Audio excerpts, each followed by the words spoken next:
last Sunday as we continued our series exploring different meals that people have with Jesus. We explored together chapter 14 of Luke. And in it we find that Jesus is again at a Pharisee's house. And there's a few things in this meal or in this gathering that our attention is drawn to.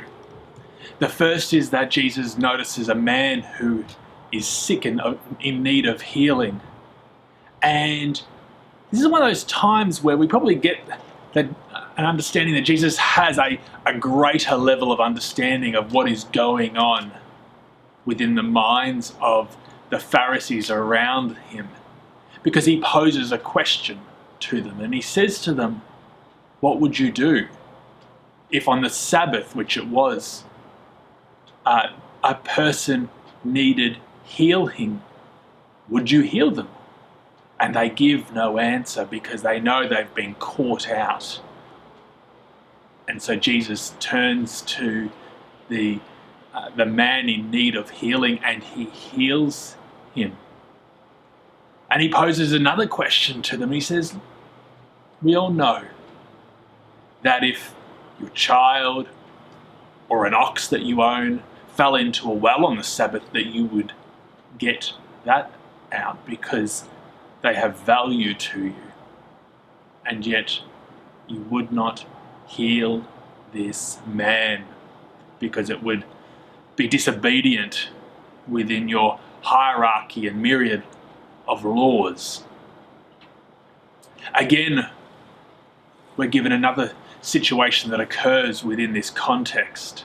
As Jesus then looks around at the Pharisees as they choose their seats and he sees them shuffling up against one another, vying for the seat of importance. And he says to them, you guys have got it wrong. If you want to pursue something of real value, actually grow some humility and take the least important seat. For it is then that the host will look at you and say, no, friend, come over here, and place you in a greater seat of importance. While at the same time, we're given one final bit of teaching from Jesus as he then uses this idea of a meal or situation of a meal to explain what the end of times will look like. As God invites everyone to a great banquet at his table. And yet, there are so many who have better things to do than respond to the call of Yahweh. Some say, I've just bought a piece of land, I need to take care of business. Some say, I've just got married, I can't come. Some say, I've bought a few oxen, I'm unable to come. And they lose focus of what is truly valuable and truly important. It makes me wonder,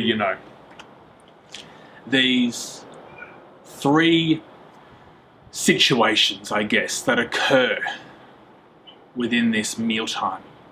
Like the healing of the man, the vying for the seat of importance, and then the parable at the end that Jesus tells. What do we truly value within this life? And do our values add up to pursuing the right things? I wonder what it might look like for you as you think about your own context.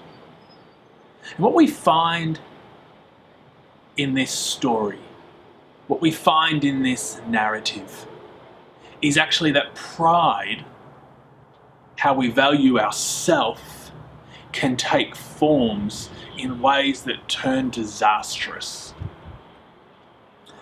Probably the easiest to understand, and probably the simplest to understand from This teaching within Luke chapter 14 is the reality that so often we value ourselves greater than what we truly are. Vying for the seat at the head of the table to put ourselves into positions of dominance and power and influence and affluence, to be the top dog. And yet, we are reminded from the teaching of Jesus that honour and real value is actually to be awarded rather than taken by force and grasped. And actually, if we want to pursue something that is truly valuable in this lifetime, we ought to pursue humility. Because in the place of humility, we might know that we deserve a seat higher up in the table. We might know we deserve that promotion. We might know we deserve to be in charge, to have our voice heard. And yet when humility is sought, when humility is developed, we actually choose to place ourselves lower than what we might deserve. To place ourselves in situations that instead seeks the advancement and promotion of another, of raising up somebody else who cannot raise them up themselves. That is what humility might look like.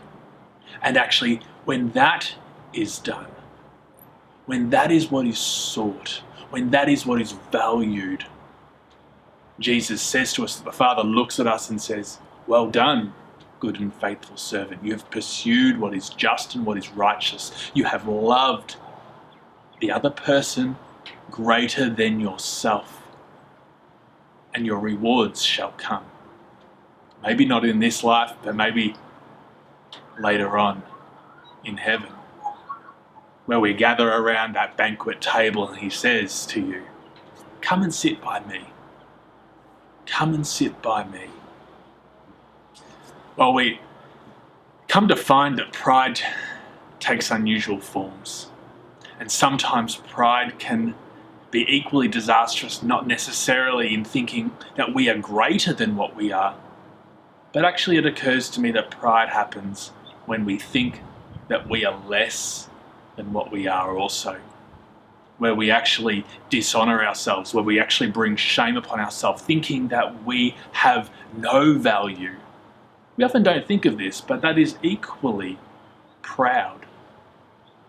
You see, humility, true humility, does not devalue oneself, but it actually recognises the true value.